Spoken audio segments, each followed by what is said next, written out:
Anuk calls for coroner's inquest into 4 police shootings. Found its busiest day on Saturday. Police prosecutor undeterred after attack on family. And Mr. Waldron has another tourism misunderstanding.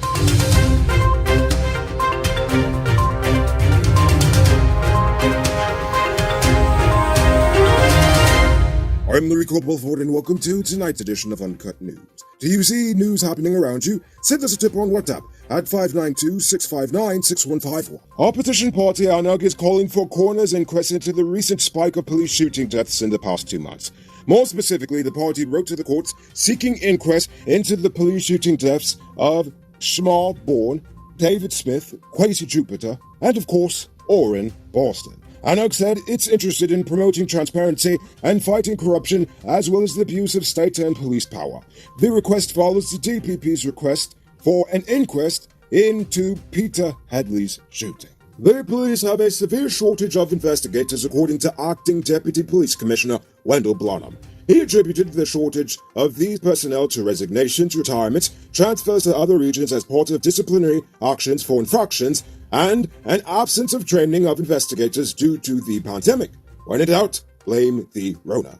He also noted that many of them go on to work for private security firms. Given the amount of money the force has to spend to train specialized members of the force, Blanham said they are considering making them sign contracts with a minimum term of service. Something which is funny to hear, seeing as trained teachers have always had such contracts. At least to my understanding. According to the latest police crime pattern analysis, bandits are most likely to strike on Saturdays, especially between the hours of 12 to 6 p.m.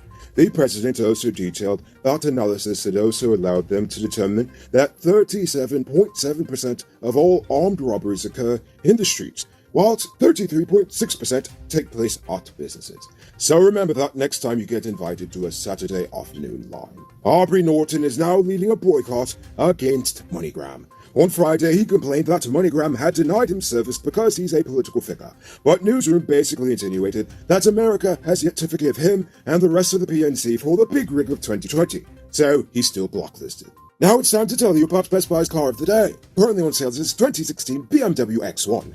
It comes with iDrive, Bluetooth, Mark Grimm's new tires, TV, CD, DVD, stereo, reverse camera, rear spoiler, and much more. Buy cash for $6.5 million, or pay down as low as $1.3 million with around $125,000 monthly for 5 years, and it's yours. Call or WhatsApp 662-0844 for more info, or visit their showrooms at Lot 171 Peter Street, Queenstown, or Lot 2 Lamar Street, and tell them Rico sent you to get in on this sweet deal. Over in Burpees, 64-year-old farmer Bame Evans was beaten to death on Saturday night as he attempted to save his 21-year-old son, Tijon Passard, from getting jumped by a gang of men. According to Passard, the men had accused his father of having previously robbed their house. The police are currently searching for the suspects. One abused woman is accusing the Parika police station of destroying evidence related to her case.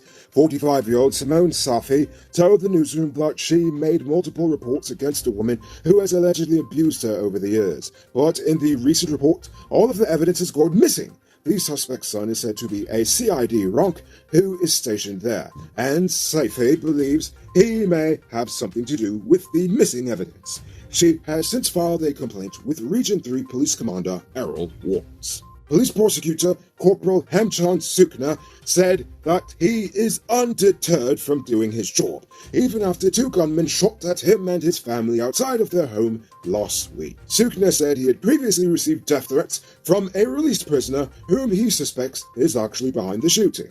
The police are now investigating that claim. Nevertheless, the corporal said he's not afraid for himself, but he is concerned for his colleagues, as he hopes this was just an isolated incident against him and not something bigger targeting prosecutors as a whole. You can multiply your cash by selling digital top-up. This is a legit way you can earn some extra money at your business or to supplement your current hustle. Become a top-up vendor quick and easy through Cellular Plus. Call them on telephone number 685-3109 for more info. Now it's time for today's Runner Report. Today, the nation recorded 55 new cases. There are now 959 persons dead, 15 in the ICU, 2,244 in home isolation. And the total number of confirmed cases around the nation now stands at 36,872. So please, people, wash your hands frequently. avoid touching your nose and mouth and musk up before you leave the house. When you do leave home, try to avoid enclosed spaces and large crowds, and remember to give 6 feet of space between you and others. As for the vaccines, to date, 391,521, or 76.3% of adults, have received their first dose, and 261,811, or 51%, are fully vaccinated. As for the adolescents, 19,536, or 26.8%, have received their first dose, and 28,345, or 38.9%, are fully vaccinated. And now for our stupid news of the day. In order to think you're stupid, the Minister of Tourism has again displayed a complete misunderstanding of what is going on in this country. Yesterday, she complained to the media about the limited scope and small number of tourism projects ready for outside investment. She told the newsroom that after her trip to Dubai, she basically has a list of sheikhs and investors who are willing to drop millions on a single project, so they aren't even going to get out of bed for a little $2 million project or something rinky-dink like we have over here, or whatever. While their effort needs to be 100% privately funded, she still wants them to dream big and spectacular.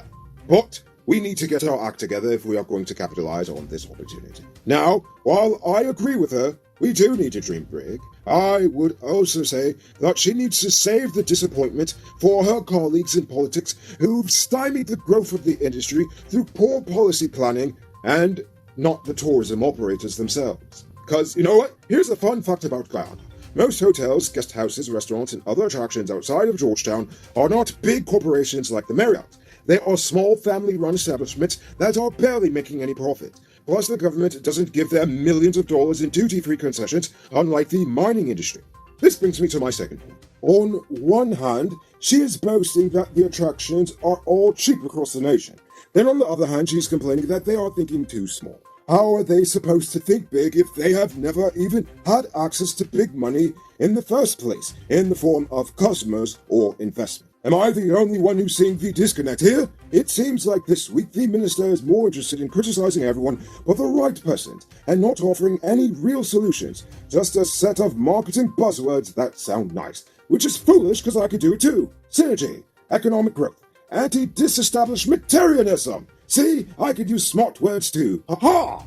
No, but seriously, instead of blaming the people for thinking too small, why doesn't she have her ministry fully assess these operators, then make a big list, and then consider the possible connections each of them could make with each other, as well as outside companies? If the Pomeroon has 3 resorts and 2 boat operators, the ministry can show them projections on how they can best collaborate to maximize profits and the customer experience, and then introduce them to an investor from Dubai that can really help them take off the ground and maybe even make that multi-million-dollar complex like she so desires.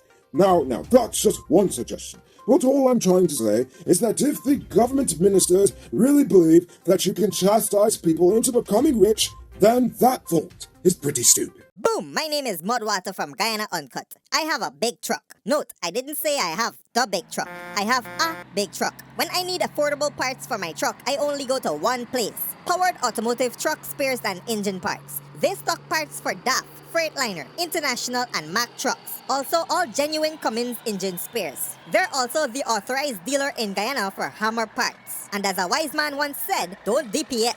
Get your engine parts from Patsep. Call 697-0171 for inquiries and tell them Mudwater send you. Boom out! Moving on to our Uncut News poll question of the day. Every day we pose a question about current events in Guyana, the region, the diaspora, and how you feel it relates to us. So you give your responses in the comments, and we'll read the best ones in the following episode. Friday's question was, the government is considering increasing the punishment for illegal gun possession. What would you suggest? Carl Somewhere says, a minimum of 5 years mandatory prison sentence. And if you're a repeat offender, double. Remember, firearm offenses vary. Just having it is one. What you'll do with it is another. Calvin Barnes says, automatically a 10-year sentence. Well, it seems like Karina Boodoo agrees with you. She says 10-year sentence, and in fact the police need to go to your family's home, and if they know and they say nothing, they get 5 years too. Oh my, Karina, that's harsh, but okay. So for tonight's question, the government has finally announced that inflation is on the rise. What should they do to help the average citizen? Think about that question and tell us in the comments below. If your response is good enough, we just might feature it in our next episode. Anyway, that's all the time we have for tonight, and check us out tomorrow for another. Until then, I'm Rico Bulford saying good night, folks. Hey, Uncut News viewers, thanks for watching. You can subscribe by clicking on this button over here, or click over there for more news. You can also drop a comment to let me know if you've made it to the end of the video. Goodbye for now.